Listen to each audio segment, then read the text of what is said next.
Hey everybody, it's Paige from Mosaic Moments, and I have another design breakdown for you. Today I'm going to be talking about this layout with the Sidekick dies. So it shows our 4x4 and 2x4 Sidekick dies. There is a smaller size of the same thing as well. So one thing I want to say about this layout is the colors and the grid paper I chose really tie in to the photographs. So I just want to point out I have this bright red and you can see the shoe, and I have this O here that's bright red. You can probably see the buildings have, well, let me see here, and these four and a little bit here. You can see there's these brick buildings, which inspired me to pick this brick grid paper, which I love. I really love brick for downtown areas and cities. It's so fitting a lot of the time. And I have this floral paper it's not a pure white, it's kind of a light gray, but you can kind of say it's this black and white, and it was actually inspired by this little sign, this little ice cream sign. So I pulled a lot from my photos and from this town to choose my color scheme here. So again, the brick paper was so fitting. And with this red, now brick kind of has some red in it. So I really wanted to make sure the red I chose was a bright red. This is kind of a scarlet red. It has a little more orange in it than just a plain red.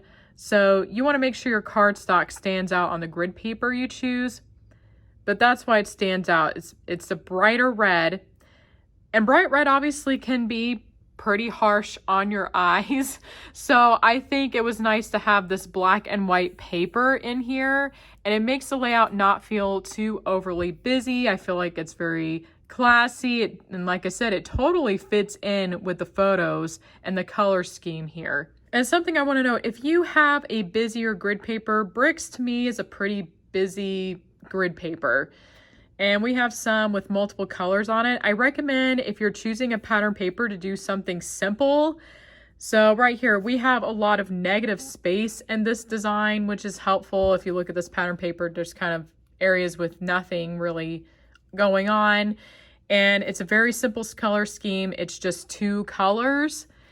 So very simple. Again, if you have a grid paper that feels kind of busy on its own, then choose a pattern paper that'll contrast it by picking something that's very simple in comparison. Another fun one, I know we can't get stuff like this every time, but part of the reason why to me this layout looks so good is actually this photograph here. As you can see, it's my dog and I, and we're standing under this O. So it was a big sign that spelt the word love. I'll have to make another layout where it shows the whole word.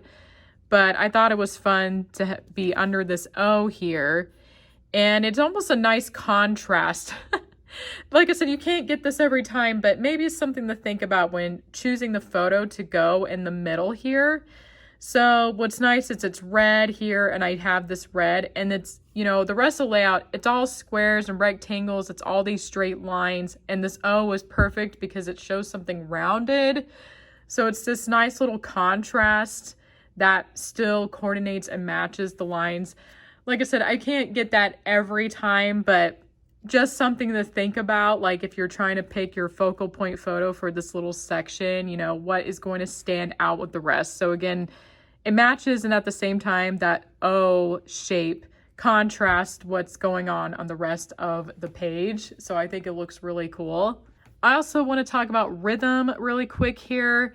So there's a rhythm going on right here, and the dies naturally provide that with the little square and then the rectangle.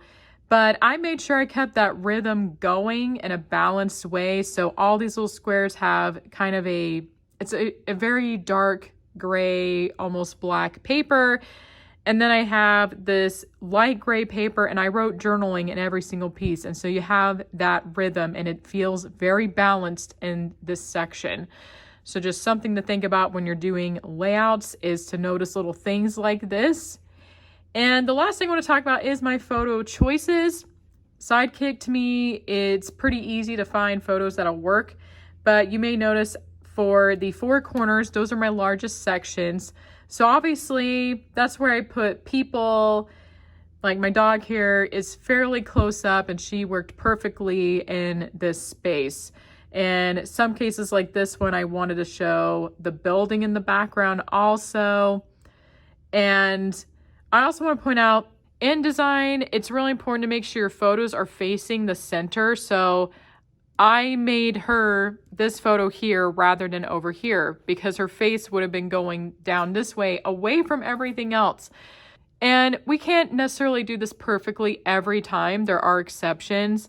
But when possible, which will be most of the time, when you're trying to figure out the placement of your photos, make sure you place them so all your subjects are facing the center. So here it's the same thing. We're kind of pointing towards the center here.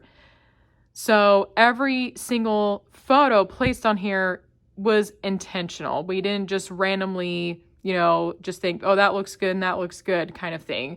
We actually make sure the photos are going to face the middle. So that way your eye goes around the whole layout. And of course, in these little 2x4, those were a great opportunity to show photos that were taken further away. So of a building, this one was of a little fun ice cream sign. There's part of a building. I would consider this a landscape photo of some train tracks here. So obviously I didn't really use these for my close-up photos because they would have cropped somebody's head a little awkwardly, right? But it's a great place to add these kind of photos and shows more of the town we went to. I like how this page really tells the story of where we were, and it shows a variety of us, and then it shows a little bit of what the town looks like as well. Anyway, that's all I have for you today. I hope you enjoyed this. Let me know in the comments what you thought about this layout and what stood out to you. Anyway, I'll see you next time.